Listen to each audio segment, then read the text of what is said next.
oral questions. Question orale, the Honourable Leader of the Opposition. Yesterday, the Prime Minister invoked the Emergencies Act. 24 hours in, and there are more questions than answers. Questions about whether this is justified, questions around if the criteria is met, questions around what this means to Canadians' rights and freedoms. Parliamentary approval is required in order for the Prime Minister to use this unprecedented sledgehammer. So, can the Prime Minister tell us, when will Parliament be debating this? Will it be coming to us on Friday? And does he expect that we will look at it Friday, but then rise, take a week off, and not actually deal with this until March? The Right Honourable Prime Minister. Mr. Speaker, after discussions with Cabinet and caucus, after consultations with the premiers of all provinces and territories, after conversation with the opposition leaders, we decided to invoke the Emergencies Act to supplement provincial and territorial capacity to address the blockades and occupations. I want to be very clear, Mr. Speaker. The scope of these measures are time-limited and geographically targeted. They are reasonable and proportionate to the threats they are meant to address, and they are fully to be compliant with the Charter of Rights and Freedoms to reassure all Canadians that this is the right thing to move forward with. The Honourable Leader of the Opposition. I had a very simple question to the Prime Minister he was not able to answer. It would appear this could be more political drama for the Prime Minister. He name-calls people that he disagrees with. He wedges, he divides, he stigmatizes. Yet in spite of all of his failure, Coote's border has cleared. Windsor has opened up. Provinces and police are doing their jobs, and blockades are starting to come down. But the Prime Minister thinks that now is the time to use this extreme measure and invoke the Emergencies Act. Isn't it true that the Prime Minister's actions could serve to actually make things worse and not make things better? Exactly. The Right Honourable Prime Minister. Mr. Speaker, this is about keeping Canadians safe, protecting their communities and neighbourhoods, and ensuring the jobs and our economy. I'm afraid I'm going to have to interrupt the Right Honourable Prime Minister. I'm trying to hear the answer, and I'm having a very difficult time. There's some shouting going on. I'm going to have to ask the honourable members to maybe just keep it down. And if you've got something that you're not agreeing with, talk amongst yourself with someone next to you. You don't have to shout it out to the person across the floor. The Right Honourable Prime Minister. Mr. Speaker, you are absolutely right. This is a time for responsible leadership, not crass partisanship. The situation requires additional tools not held by other federal, provincial, or territorial law. It's what responsible leadership requires. These measures must be and will be compliant with the Canadian Charter of Rights and Freedoms. We will always defend the rights of Canadians to peaceful assembly and to freedom of expression, but these blockades need to end, and unfortunately, Conservative politicians continue to encourage the leaders of these blockades. Well, Leader of the Opposition. Well, let's get down to the basics of what this is really about. This is about the Prime Minister's ideological attachment to keeping COVID restrictions and mandates. 63% of Canadians want the restrictions and mandates to end. Conservatives presented a motion yesterday asking simply for a plan, but the Prime Minister is in denial and is ignoring the science. He might as well be back at the cottage because he's doing nothing productive or constructive to help this situation. Can the Prime Minister tell Canadians when he will end the divisive, outdated and unscientific mandate and restrictions?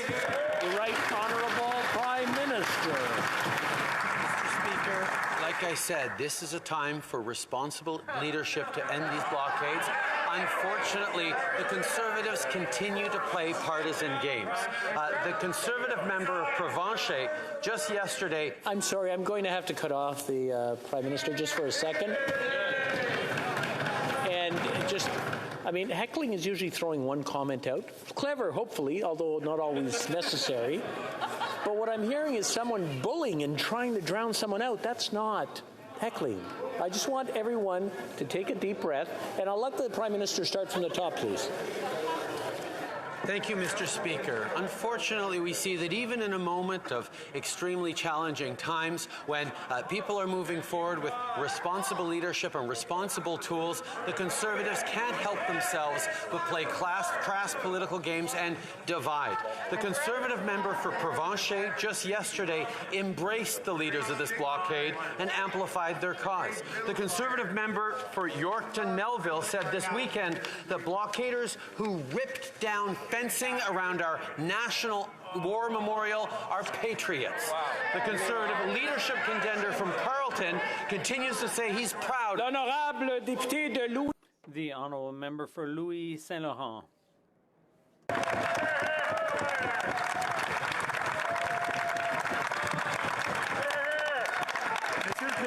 Mr. Speaker, for 17 days, the Prime Minister didn't lift a finger over what was happening in Ottawa. Instead, he insulted people who didn't share his opinion. As a result, yesterday, the Prime Minister pulled out an act that hasn't been used for half a century. He didn't consult the premiers. He just informed them. But more than half of them are against this. And the Prime Minister is simply pouring oil on the fire. Why does the Prime Minister always try to cover up his inaction in this way? The Honourable Prime Minister. Since the outset, Mr. Speaker, we've been working responsibly with local authorities, with various jurisdictions to combat this illegal blockade.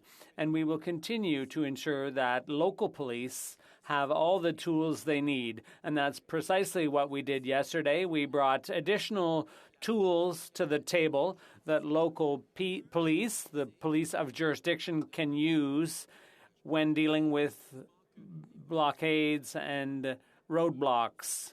I know the opposition tends to support those who are blocking our economy, but we do not. The honourable member for Louis Saint Laurent. Mr. Speaker, Canadians have seen in recent days that things were improving without the Emergencies Act. That happened in Ontario, it happened in Alberta, and it could have happened here in Ottawa. But no, Mr. Speaker, the Prime Minister would prefer to invoke legislation that hasn't been used in 50 years, to continue to divide and insult and provoke instead of looking for a compromise.